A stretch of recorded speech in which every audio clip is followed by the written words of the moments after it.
cuenta la serie pasada, que es el último salmo. Entonces, vamos a recordar que al final, el último versículo, lo último que dice todo el libro de los Salmos, que es el libro más conocido, el más extenso, el más leído, el más socorrido, el más citado en el Nuevo Testamento, el que contiene, sorpréndanse con este dato, la mayor cantidad de profecías acerca de Jesucristo están en el libro de los Salmos.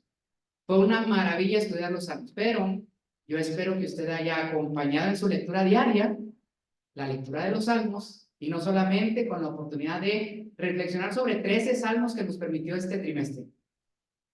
¿Okay? Ojalá que la iglesia sea un pretexto para que nos invite a repetirlo en casa, porque finalmente eso es lo que tiene que hacer la iglesia, una invitación para que nuestra forma de alabar al Señor mejore. El Salmo 150 concluye diciendo: todo lo que respira, alabe a Jehová. Y este va a ser el centro del mensaje de esta tarde. Pero digo, es el último de los salmos, es la conclusión de todo el libro, es el clímax, es el final de un compendio de canciones, de un concierto de himnos. Lo último que quieren dejar en nuestro corazón es esta frase: todo lo que respire, alabe a Jehová. Alguien podría pensar que el libro de los Salmos es un libro de canciones y que se habla de alabanza, pero se habla mucho más que de alabanza. Yo creo que usted lo recuerda. Voy a hacer un repaso de los salmos que estudiamos. Primero, ¿qué aprendemos en el libro de los Salmos? Nos exhortan. Salmo 1, hermanos. Bienaventurado el varón que no anduvo en consejo de malos, ni en camino de pecadores, ni silla de escarnecedores se ha sentado, sino que en su ley medita de día y de noche. Será como un árbol plantado junto a aguas de arroyos, que da fruto a su tiempo, que su hoja no cae, que todo lo que hace prosperará. ¿Cómo empieza el Salmo? Hablando de alabanza. No, hablando de la buena ventura de vivir cerca de Dios. Es una exhortación. Muestra la grandeza de Dios. ¿Se acuerdan del Salmo 8? Salmo 19. Los cielos cuentan la gloria de Dios. El firmamento anuncia la obra de sus manos. Habla de la grandeza de Dios. Y muchos más de esos pasajes. Nos pastorean. ¿Jehová es mi pastor? Nada me faltará. Aunque ande en valle de sombra de muerte, no temeré mal alguno. Tú me vas a cuidar. Salmo 27 nos fortalece. Aunque un ejército acampe alrededor de mí, entonces tú estarás conmigo, tú levantarás mi cabeza. Salmo 37 nos motiva y nos dice: encomienda al Señor tu camino y confía en Él, y Él hará. El Salmo 51 nos redarguye. ¿Alguien nos recuerda? Ten piedad de mí, oh Dios, conforme a la muchedumbre de mis maldades, borra mis rebeliones. Contra ti, solamente contra ti he pecado, Señor. Soy malo desde el vientre de mi madre. Ten piedad de mí. Salmo 42, Salmo 91 da confianza. Levantaré mis ojos a los montes, de donde vendrá mi socorro. El que habita al abrigo del Altísimo morará bajo la sombra del Omnipotente. ¿Se fijan cómo las canciones nos han ido llevando de nuestra vida práctica de buscar a Dios y saber que Él es nuestro consuelo y nuestra guía, y que nosotros podemos encontrar en Él perdón y protección para darnos confianza, para entonces animarnos diciendo: entonces canten alegres a Dios, habitantes de toda la tierra? Salmo 100. Salmo 119 nos instruye diciéndonos: lámpara es a mis pies tu palabra y lumbrera mi camino. Y es un alfabeto completo decirnos que es importante vivir bajo la guía de Dios y de su palabra. El Salmo 103 es una exhortación a que recuerde nuestra alma: bendice, alma mía, Jehová, y no olvides ninguno de sus beneficios. El Salmo 122 y 133 dice: porque mejor es un día, lo acabamos de cantar, mejor es un día en la casa de Dios que 1000 años lejos de Él. Miren cuán bello y cuán delicioso es que habiten los hermanos juntos y en armonía. Y el de la semana pasada termina diciendo: si ya todo esto dije, Señor, ¿a dónde me iré de tu espíritu? ¿A dónde huiré de tu presencia? ¿Cómo concluye, hermanos? Hagan un recuento. Si los salmos nos exhortan, nos muestran la grandeza de Dios, nos pastorean, nos fortalece, nos motiva, nos redarguye, nos da confianza, nos anima, nos instruye, nos recuerda, nos une entre nosotros, nos da seguridad. Entonces, ¿saben quién cae? ¿No neta? Entonces, por esto y todo lo demás, todo lo que respira, alabe al Señor. Si Dios nos da todo eso, merece claramente que nosotros le alabemos. Bueno, vamos a ver qué nos dice el Salmo. Todo lo que respira. Pregúntanos, por favor, ayúdenme contestando. Todo lo que respira alabe al Señor. ¿Es una invitación?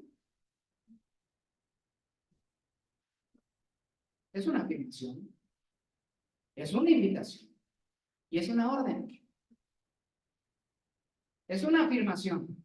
Todo lo que respira, alabe al Señor. Porque Él es su creador. Todo. Basta que usted vea una colección de paisajes con seres vivos maravillosos. Y digo, todo esto alaba al Señor. Cuando nosotros estamos aquí, todo lo que respira, alaba al Señor. Es cierto, es una afirmación. Pero es una invitación. Nos dice, después de todo esto, todo lo que respira, alabe al Señor. Venga y alabe al Señor como si fuera una invitación. Y también es una orden. Así que si tú respiras, alaba al Señor. Es, hermanos, el único requisito para alabar. Hago una broma en la escuela y ahora han puesto tan fácil la manera de pasar que decimos con que respire, con que empañe el espejo. Le ponemos el espejito y si lo empaña, está vivo, pásalo. Perdón por el ejemplo con mis alumnos. Pero si respiras, suficiente.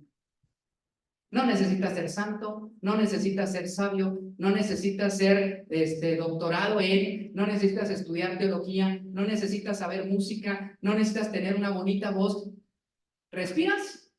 Con eso tienes. ¿Estás vivo? Es el único requisito que el Señor espera para que tú puedas alabar.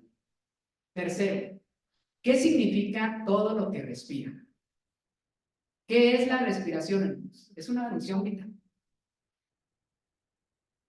Si yo les pregunto, ¿por qué respiramos o para qué respiramos? Una respuesta de un niño de primaria sería, pues para vivir, y estaría bien. Si alguien conoce un poquito más, es ¿para qué respiramos? Un chico de secundaria, prepa, muy avisado, diría, pues para introducir oxígeno a nuestros pulmones. ¿Pero para qué debes introducir oxígeno a tus pulmones? Pues para vivir. No, en realidad introduces oxígeno para que, a través del palpitar, fíjense, todo lo que va a tener que ver con el sangre, ese oxígeno se vaya a través del torrente sanguíneo a cada una de tus células que necesitan ese aliento para que se pueda liberar la energía que las células necesitan para que tú vivas. Si tú respiras es que estás vivo. Si tú respiras es que tienes aliento de vida. ¿Y de dónde viene ese aliento de vida? Desde el Génesis 1, el Señor puso en nosotros ese aliento de vida. Alabar significa reconocer que Dios es el que nos da la vida. Amén. En cada respiración. Cada que entra oxígeno nos recuerda que el Señor sopló en nuestra nariz aliento de vida. ¿Cuánto tiempo podemos durar sin respirar? Ese tiempo es el que podríamos durar sin la presencia de Dios. Pero a veces no somos lo suficientemente capaces de dimensionar la necesidad que tenemos de Dios. Necesitamos tanto de Dios como de respirar. Así que el Señor es nuestra respiración porque nos da vida, es nuestro aliento porque nos mantiene vivos y nosotros alabamos al Señor porque es el dador de la vida.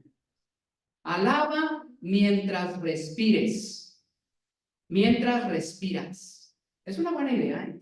Es una buena manera de terminar el salmo para decir a cada segundo, más o menos es el tiempo que duramos respirando, 2, 3 segundos, cada momento debemos estar alabando al Señor. Y hasta que dejes de respirar. ¿Tengo que explicar la frase? Si ahorita tienes respiración, tienes la oportunidad de alabar. No esperes eso. Quizás mañana ya no tengamos esa forma de alabarle al Señor que respira. Hoy puedo respirar, alaba al Señor, porque todo lo que respira, alabe al Señor. Y por último, una antigua tradición judía. No está en la Biblia, hermanos, no les puedo dar referencias teológicas para que esto sea una verdad, pero los antiguos rabinos judíos decían, el nombre de Dios es impronunciable por su santidad. Lo recordamos, el tetragramatón, las 4 letras que se tradujeron cuando Dios le respondió a Moisés. ¿Cuál es tu nombre para que yo les diga a los judíos que voy de parte tuya? Se escribió en el libro YHWH y nosotros, con el tiempo, en las diferentes Biblia se ha traducido como Jehová en nuestra Reina Valera o Yahvé en algunas otras tipos de traducción. Nadie sabe, hermanos, cómo se podía decir, porque los judíos nunca lo pronunciaron. Pronunciarlo era tomar el nombre de Dios en mano, era infringir el tercer mandamiento. Entonces ellos no debían decir algo de Dios, porque si decían el nombre de Dios lo estaban ofendiendo. ¿Cómo mis labios impuros pueden mencionar el santo nombre de Dios? Y entonces nunca lo dijeron. Simplemente se quedó el recuerdo de esas 4 letras. Pero algunos rabinos judíos dicen, si supiéramos cómo se pronuncian estas 4 letras, sonaría algo así como un respiro.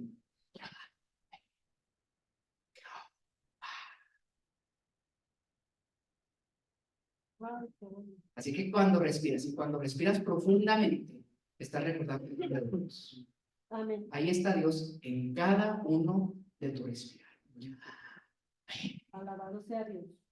Cuando se duerma usted y cuando vaya a encontrar la tranquilidad, ensáyelo. Diga, Jehová, todo lo que respire, alabe al Señor. Contestemos ahora 4 preguntas. Va a ser un mensaje bien rapidito, hermanos, y bien práctico. Primera pregunta que nos lo va a contestar el versículo 1 del Salmo 150. ¿Dónde debemos alabar al Señor? ¿Cuál es el lugar correcto para alabar al Señor? Lea conmigo el Salmo 1. Salmo 151 dice, alabad a Dios en su santuario. Hay una respuesta ahí. Alabadle en la magnificencia de su firmamento. Empiezo también de atrás hacia adelante. En la magnificencia de su firmamento significa entonces que todo el universo, porque esa es la presencia de Dios reina en el cielo, y la idea de cielo no es esto azul que nosotros vemos encima, sino la idea de cielo para el Medio Oriente es todo. Dios habita todo. Para el judío, la tierra es solamente estrado de sus pies. Así que donde quiera que nosotros estemos y podamos contemplar la grandeza de Dios, es un buen lugar para alabar. Pero ¿qué más? Dice ahí en el santuario. ¿Por qué? A ver, si en el Nuevo Testamento después nos va a descubrir Dios a través de Pablo que Dios no habita en templos hechos de manos de hombres, sino que lo podemos encontrar en cualquier lugar. ¿Por qué siempre el hombre tuvo la necesidad de tener un encuentro con Dios en un lugar específico? ¿Recuerdan? Cuando bajó Noé del arca, lo primero que hizo fue un altar para recordar ese lugar de contacto con el Señor. Abraham, de camino, amontonaba piedras, 12 piedras, y eso era su altar. Y se hizo una tradición entre ellos de que esas piedras que eran naturaleza no se labraran y no se esculpieran y no se hiciera algo importante, simplemente era un lugar de encuentro, porque aquí vi al Señor, dijo Jacob, porque aquí luché con Dios, e hizo un altar. Y entonces Dios, entendiendo esa necesidad humana de ese lugar de contacto, les dijo, muy bien, ahora que van a vagar en el desierto, les voy a dar planos exactos, ordenanzas específicas para que tengan un tabernáculo. Tabernáculo significaba una tienda de campaña, hermanos, lo suficientemente grande para que las órdenes eran, cada familia desmontara una parte de la tienda del testimonio. Cuando la nube se levantaba y empezaba a caminar, ellos vagando en el desierto, sabían que era momento de moverse. Y lo primero que tenían que hacer es ir al santuario móvil, desarmarlo, quedarme con la partecita que le corresponde guardar a mi familia y empezar a caminar en pos de la nube o de la columna de fuego que caminaba. Y cuando se frenaba, hay que armar el santuario. Porque ese lugar de encuentro era lo que les daba esencia de ser hijos de Dios. Ser el pueblo de Dios era porque tenían ese lugar que abrigaba el arca y la presencia de Dios. Es importante el santuario. Y entonces David en un momento, viendo en su palacio, dice, ¿cómo yo vivo en un palacio? Y el arca está en una tienda de campaña. Voy a construirle un templo al Señor. Y Dios le dijo, no serás tú, será tu hijo, porque en tus manos hay sangre. Y entonces Salomón, con toda la sabiduría que le dio Dios, con toda la riqueza y con toda la opulencia, construyó el más maravilloso templo, y ustedes recordarán ese momento histórico donde en la inauguración del templo descendió una nube espesa y la gente supo que era la presencia misma de Dios. Y entonces se registran unas palabras maravillosas que dicen: si se humillare mi pueblo sobre el cual mi nombre es invocado, y ustedes dijeran desde este lugar, yo desde el cielo los voy a escuchar, y descenderé y perdonaré sus iniquidades y sanaré su tierra. Y fue un lugar de encuentro. Dios nunca se privó de darles la oportunidad de esos lugares de encuentro, aunque vinieron pueblos y destruyeron el templo. En la época de Jesús se está reconstruyendo el templo. No tuvieron muchas veces templo, pero ellos llegaban a Jerusalén, subían a la ciudad a tener este encuentro. Jesús, como era su costumbre, iba sábado con sábado a la sinagoga. Jesús, los 3 años que narra su ministerio, subió a tomar la Pascua como todo judío, a tener un encuentro en el templo. Es más, sanó el templo, limpió el templo de los cambistas, ¿lo recuerdan? Volcó las mesas y dijo: han convertido la casa de Dios en cueva de ladrones. Esta casa era el santuario. Y ahí hizo un reporte muy grande. ¿Saben por qué? Porque en este tiempo presente nosotros nos hemos quedado nada más con la primera afirmación. Y la mayoría de nosotros decimos: bueno, se puede alabar a Dios en cualquier lugar. ¿Es cierto? Sí, es cierto. Pero la Biblia nos invita, porque es necesario para todos nosotros, a alabar a Dios en su santuario. Es muy especial, hermano, y usted lo sabe. Es muy necesario y usted sabe que se necesita. Pero a veces nos llenamos de tantas cosas, nos acostumbramos a tantas cosas, o más bien nos mal acostumbramos a decir: bueno, yo aquí puedo alabar, yo aquí puedo leer, yo aquí puedo. Ahora hasta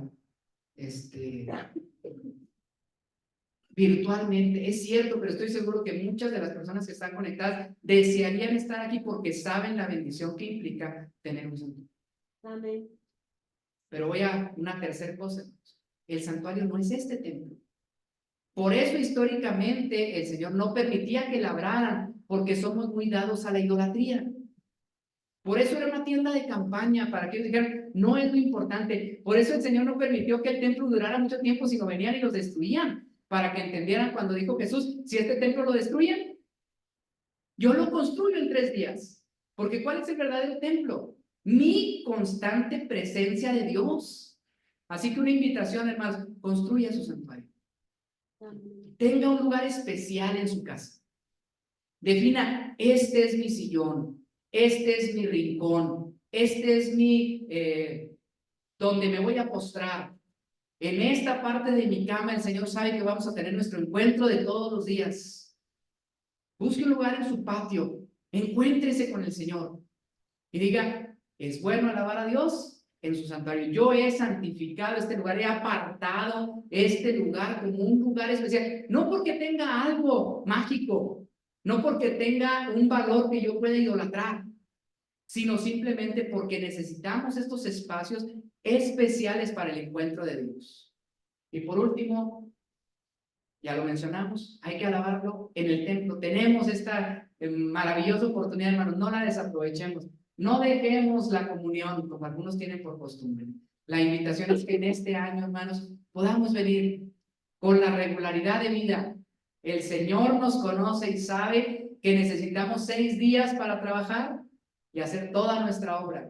Pero el 7º día será reposo. Reposo tuyo, declarado para Jehová nuestro Dios. Porque es bueno alabar a Dios en su santuario. Si debemos alabarle en cada respirar, el Señor nos da un tiempo para que hagamos una respiración profunda y luego nos volvamos a reunir. No dejemos mucho más tiempo. Nuestra vida está en Dios y tenemos que seguir respirando su presencia en este lugar. Pero lo último, hermanos, la Biblia nos va a descubrir al final que tú eres el verdadero templo. Dios no habita en un templo físico, sino que tu cuerpo es templo del Espíritu Santo. Así que en esto, en lo que hacemos, en toda la energía que gastamos, en todas las actividades que hacemos, por eso necesitamos respirar. En todo lo que hacemos, estemos alabando el nombre del Señor, porque todo lo que respira, alaba al Señor. Bueno, la siguiente parte, la segunda pregunta es, ¿cómo? Otro nodo, el 2. 2. No sé si estén ahí enseguida, si me brinqué los, o se borró en la presentación. 2. No le hagan caso a la presentación. ¿Qué dice el Salmo 152? Nos va a decir por qué alabar a Dios. A ver, usted lo va a recordar. Dice, por sus proezas, alabarle a Él, conforme a la muchedumbre de su grandeza. Verso 2, ahí se perdió en la presentación, pero lo tiene usted en sus Biblias. ¿Por qué alabar al Señor? ¿Por sus proezas? ¿Qué significa eso? Por lo que ha hecho, por lo que hace, por lo que hace, por lo que hará, por lo que hará. Todo lo que el Señor hace en nuestra vida son grandes proezas. Ayúdenme a citar 10, hermanos. ¿Qué ha hecho Dios en su vida? ¿Qué está haciendo Dios en su vida? ¿Qué va a hacer Dios en su vida? La salvación, darte vida, es una proeza. Que podamos estar de pie, es una proeza. Sanos, que nos permita abrazar a nuestros hijos, es una proeza. Que podamos sobrevivir en un mundo tan difícil, es una proeza de Dios. Que podamos tener esperanza en un mundo que se muere. Que podamos tener alegría en un mundo que busca quitarnos el gozo. ¿Cuáles son las proezas del Señor, hermanos? Todas y cada una de las que podemos enumerar. Así que, mis hermanos, alabar otra vez, cuando usted esta noche respire profundo y diga, Jehová, empiece a alabar al Señor por todas sus proezas y empecemos a enumerar. Gracias, Señor, por este día. Gracias por mi familia, por mi esposa, por mis hijos. Gracias por el trabajo. Gracias porque me permitiste ir a la iglesia. Gracias por la necesidad. Gracias por el problema. Gracias por lo que tú estás haciendo. Gracias por lo que vas a hacer, Señor. Gracias porque estoy seguro que tú me vas a cuidar. Estoy seguro que tú me vas a proteger. Estoy seguro que tú vas a abrirme puertas. Estoy seguro que en esta nueva oportunidad va a ser lo mejor que tú tengas para mí. Compare esa oración de alabanza con nuestras oraciones habituales y tradicionales. Pero estamos hablando cómo, por qué se alaba al Señor. ¿Qué hacemos en nuestra oración de esta noche? Señor, mañana tengo que hacer esto y esto y esto y esto más. Así que ayúdame, bendíceme. Declaro que las cosas van a salir bien. Hay que invertir esto. Tenemos vida, respiremos la alegría de saber que es por la grandeza y las proezas de Dios. Y más, conforme a la muchedumbre de su grandeza. A ver, vamos a alabar al Señor comparativamente, equitativamente, proporcionalmente a la grandeza de Dios. ¿Se entiende lo que quiere decir el Salmo 152? Yo lo voy a alabar conforme a la multitud de su grandeza. ¿Tendría yo que pedirle algo al Señor? Se borran las peticiones, hermanos, por la gratitud de todo lo que el Señor ha hecho y porque Él es grande. ¿Qué le voy a aconsejar yo al Señor? ¿Qué palabra tendría yo para decirle, Señor, no hagas conforme tú lo has planeado en mi vida? Yo quisiera mejor que las cosas sucedieran así. Nos sorprendemos cometiendo esos errores como cristianos. Señor, te pido que hagas esto. ¿Quiénes somos nosotros para saber lo que es mejor? Conforme a la multitud de su grandeza, entonces nosotros le decimos, Señor, alabado seas por todo lo que está pasando y por todo lo que va a pasar, aunque yo entienda en este momento o aunque yo no entienda en este momento por qué están ocurriendo las cosas. Voy a confiar en ti y voy a saber que tú has sido grande y tú has hecho proezas en mi vida, las estás haciendo y seguirás haciendo. Amén. Todo lo que respira, alabe al Señor. Ahora sí, versos 3 y 5, y una disculpa por haber dejado ese punto en el aire. ¿Cómo se debe alabar al Señor? Fíjense cómo desde el verso 3 hasta el verso 5 hace un recuento muy bonito. Alabadlo a son de bocina. Alabadle con salterio, no, con salterio y arpa. Alabadle con pandero y danza, y sí está el dancerillo. Alabadle con cuerdas y flautas, alabadle con címbalos resonantes, alabadle con címbalos de júbilo. Los conocedores saben, hermanos, que ahí están concentradas las principales maneras de manifestar la música. Instrumentos de viento, instrumentos de cuerda, instrumentos de percusión, nuestros propios instrumentos a través de la danza y de lo que nosotros podemos hacer. A ver, así es como se alaba al Señor. Pero ¿qué quiere decir este compendio de lo que podemos hacer? Bueno, tenemos la primera, que sería, ¿cómo se debe alabar al Señor? Se debe alabar en la diversidad. Le doy un momentito para que lo reflexionen. A veces decimos, ¿cómo se debe alabar al Señor? Yo te voy a decir cómo se debe alabar al Señor. Se debe alabar de pie, con cierta postura, en tal tono. Síganme porque yo les voy a decir cómo se debe alabar al Señor. Vamos a hacerlo de forma uniforme porque eso es lo que alaba al Señor. ¿De veras? Vean cómo dice ahí arriba. Así que esto es una orquesta, hermanos. Esta es una gran sinfonía para el Señor. Y quizás a mí me va a tocar alabarle con un instrumento. Voy a decir el ejemplo que quiero decir. ¿Han visto cómo en la orquesta alguien carga un triángulo de metal y está esperando toda la canción para pegarle una vez? ¿Es parte de la orquesta o no? Y si falta ese sonido, algo le falta. Y a lo mejor alguien tiene esos platillos grandotes. ¿Está tocando toda la canción? ¿Verdad que no? Está esperando. Y en el momento correcto, su única función va a ser pegar fuerte. Y eso va a hacer que haya una emoción en la canción. Todo alaba al Señor.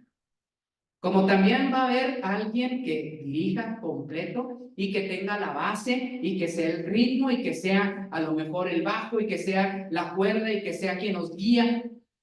Cada quien hace su parte. Ninguno se parece al otro. Algunos son similares, pero cada quien es diverso e individual. ¿Tiene un mensaje para usted esta declaración? Es que ¿cómo debo alabar al Señor? No te preocupes. Respiras. Respiras. Con eso. Tu vida es una vida individual. Esa le alaba al Señor. Pero es que yo no soy como aquel. Pero es que yo no sé tanto como el otro. Pero es que yo no canto. Pero es que, ¿qué tiene? Tu respiración, tu vida, tu forma de ser es un instrumento que alaba al Señor. Amén. Necesario, indispensable, imprescindible. Pero también se debe alabar en la armonía. Eso significa en una comunión armoniosa. Los que saben de música. Vamos a tocar. Si uno toca en un tono y otro toca en el otro diferente, va a ser un caos aunque los dos toquen. Y si uno quiere por su individualidad querer sobrepasar, y eso le pasa a los músicos, nos pasa a los músicos no expertos, ¿ah? Y entonces uno quiere lucir y le sube más a su volumen y le toca más recio y llena más y pone más arreglos y la gente empieza a decir, ¿qué está mal en esto? Porque a lo mejor están tocando muy bonito, pero no me gusta porque alguien está queriendo sobresalir, porque alguien está fuera de tono, porque alguien no armoniza. ¿Qué quiere decir eso en la alabanza, hermanos? ¿Cómo vamos a alabar al Señor? ¿Sabe cuál es la más grande alabanza que el Señor podía recibir? El amor que nos tengamos unos a otros. Eso dijo Jesús. ¿Queremos alabar al Señor? Hagámoslo a través del amor, del perdón, de la armonía, porque dijo Jesús, si tú vienes al altar y tienes algo contra tu hermano, o tu hermano tiene algo en contra de ti, ni agarres el instrumento. Deja tu presente en el altar, ve y reconcíliate con tu hermano y entonces cuando tú vengas va a sonar el instrumento que Dios quiere, precioso para su honra y su gloria, porque lo que el Señor quiere es nuestra armonía, nuestra unidad, nuestra comunión. ¿Quiénes debemos alabar al Señor? Y así termina el 156. ¿Quiénes debemos alabar al Señor? Todo lo que respira, todo lo que respire, alabe a Jehová. Y la última palabra utilizada en este salmo es la palabra repetida en todo el libro de los salmos, aleluya. A ver, yo debo alabar a Dios, ya lo dijimos, mientras haya aliento en mí. Entre tanto que yo pueda respirar, tengo muchos motivos para alabar el nombre del Señor. ¿Dicen amén? ¿Lo dicen fuerte? Con todos mis hermanos, porque todo lo que respira, alaben al Señor. No lo alabo yo. El otro no tiene algo que le quite su derecho de alabar. Entonces, incentivémonos a la alabanza, invitémonos a alabar. No, pero no, porque, ¿por qué? ¿Qué tiene él que no tenga yo para alabar al Señor? No, pues él está en pecado, le tengo malas noticias. Todos estamos en la misma condición. No, pero yo ya fui perdonado en la gracia de Cristo Jesús. Le tengo buenas noticias. También por él murió Jesús. Amén. ¿Qué nos distingue? Solo una cosa, hermanos. Si alguien no está vivo, no podría alabar al Señor. Todo lo que respira, alaba al Señor. Así que invitémonos, hermanos, porque alabamos más al Señor en comunión. Y finalmente, todos los seres humanos no necesitan solamente ser nuestros hermanos, sino todas las personas pueden ser capaces de alabar al Señor. Y todavía agreguemos de más, no solamente los seres humanos respiramos. De manera que toda la creación alaba su nombre. Toda la creación. Por lo tanto, nuestro actuar, nuestra acción debe ser con la intención de armonizar la creación entera para que todo lo que respire alabe al Señor. Permítanme terminar con esta reflexión de la palabra aleluya. ¿Usted sabe qué significa la palabra aleluya? La tradición nos dice que aleluya significa gloria a Dios. ¿Sí? Es un canto de júbilo y gratitud, dice el diccionario.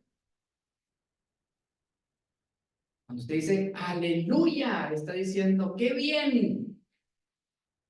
¿Te acordaste de lo que te pedí? Aleluya. También lo hemos utilizado, ¿sí, verdad? Bueno, significa estoy muy contento y muy feliz de lo que sucedió. Aleluya se ha utilizado con esta conjunción entre la gratitud y el gozo. Pero es una palabra compuesta, hermanos. Aleluya. Eso es lo que se dice. Y si ustedes leen bien el Salmo, dice todo lo que respire, alabe a Yah. Porque Yah es una contracción que sí podían pronunciar para recordar el nombre de Dios. Y entonces, aleluya significa que Dios nos dé el gozo y la gratitud. Porque Dios me da el gozo y porque Dios me da la gratitud, entonces, aleluya. Así termina el Salmo 150 y apunta a un momento histórico maravilloso que voy a leer para ustedes, que ustedes quizás no alcancen a leer, en Apocalipsis 19:6, el último libro de la Biblia. La visión final profética dice: y oí como la voz de una gran compañía y como un ruido de muchas aguas y como la voz de grandes truenos que decían, hago la pausa.